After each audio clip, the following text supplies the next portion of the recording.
गृहांसस्सविन्दते विष्णोर्यत्परमं पदं नारायणाय विद्महे वासुदेवाय धीमहि तन्नो विष्णुः प्रचोदयात् महादेव्यै च विद्महे विष्णुपत्न्यै च धीमहि तन्नो लक्ष्मीः प्रचोदयात् लक्ष्मीनारायणाय नमः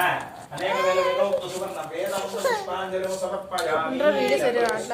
क्षमापणपूर्वक नमस्कारान् समर्पयामि అమ్మా కూర్చోండి అక్షరాలు పట్టుకొని కథ వినేవాళ్ళు కథ వినండి తల్లి వెళ్ళి తినేలాగా అరటిపళ్ళు ఏమైనా ఉంటే ఇవ్వండి అంటే కథ అయ్యాక తినేలాగా అది పచ్చిమిరప పల్లె ఏ పండుగ కావాలదా అరటిపళ్ళు అయితే మంచిది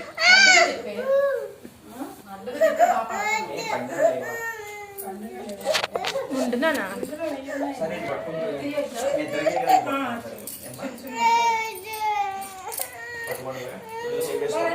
కూర్చోండి ఇద్దరు సేవేసుకోమా దాంతో పాటు ఇద్దరు